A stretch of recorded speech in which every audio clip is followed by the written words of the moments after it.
Before the 2015 election, there was a massive protest called Occupy Nigeria. And in this particular protest, which ushered in the APC-led administration, we have people like ERUFI, Muhammadu Buhari, who happened to be the past president. We also had Wole Soyinka, who was part of that particular protest. They were all calling because of the insecurity, because of the bad economic policy as of that time. What happened? Can we now look at it as hypocrisy?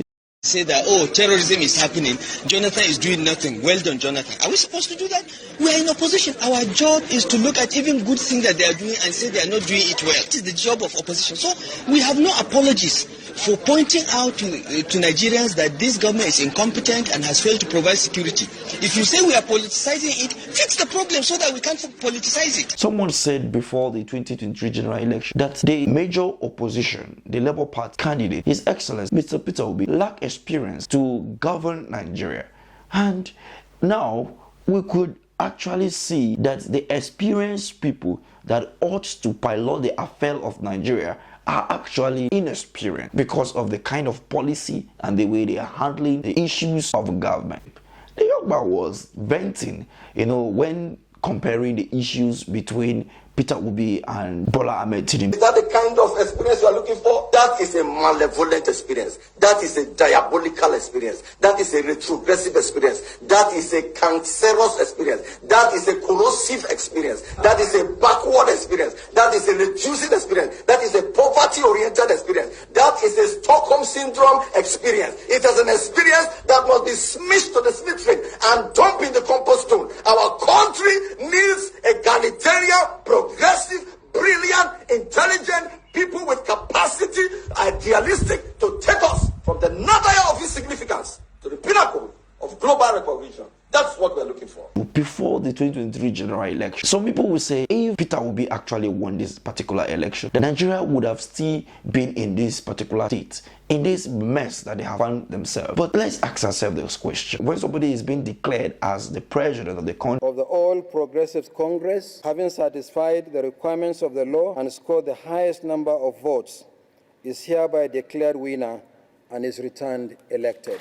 Thank you. And on it inaugurates what happened within the country and went ahead to declare that fuel subsidy is gone. On fuel subsidy, unfortunately, the budget that I glimpsed before I assumed office, and what I've heard is that no provision is there for fuel subsidy. The fuel subsidy is gone.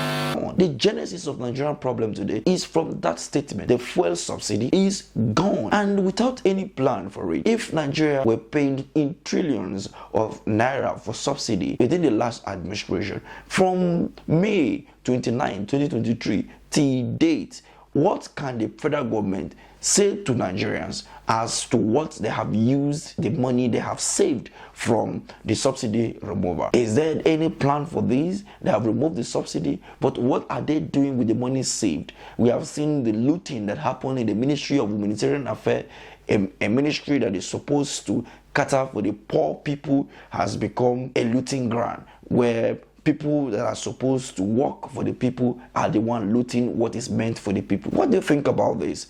And looking at what ERUFI said prior to 2015 general election. That we don't politicize it. If you say that there is terrorism, we are politicizing it, eliminate terrorism. 5 years ago, nobody is talking about terrorism in Nigeria. Under Jonathan, it has become an industry. And we should not take advantage of their failings so that we secure the votes of Nigerians in the next elections. There must be something wrong with them. We have made suggestions to the government on how to improve security. They have ignored it. They have set up 5 different committees that have given them recommendations how to address this problem of terrorism in the last 3 years. They have not implemented one. Saying that they are the opposition, they will look at things as they are not doing them properly, even if they are doing them well. But now, during the administration of Buhari for 8 years, and Tinubu now almost 1 year now, the same party who was in opposition as of that time, today cannot stand opposition. If 2 or 3 gather, then you are sure that the DSS or the Nigerian police will be around to just scatter them from that place because they don't want to entertain anything called protest. Like we saw what happened in Niger State. People protested for hunger, but some women were arrested although the government came out to apologize to the family of Aisha Jubril for the arrest, and like I earlier said, she was arrested by the police to make some findings from her, and those findings were clear. We understood that she has been exonerated from all matters that were, charged against her, and we want to use this platform to apologize.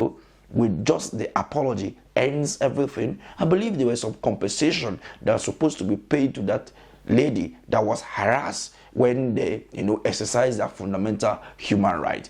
That brings us to the question of if Nigeria still even practice democracy, because when you look at this critically, democracy in Nigeria has been bastardized, the will of the people has been trampled upon, and the dividends of democracy is no longer achievable because some people believe that they can tell the masses to tighten up their seat belts while they are lavishing the taxpayers' money on their exorbitant trip to foreign countries, as well as buying exorbitant and luxurious vehicles for their own personal gain. And what we have to say about this? Very soon, if the people revoke over this, then there will be no place for anybody to walk in the streets of Nigeria. Let's have this conversation at the comment section. Thank you for watching.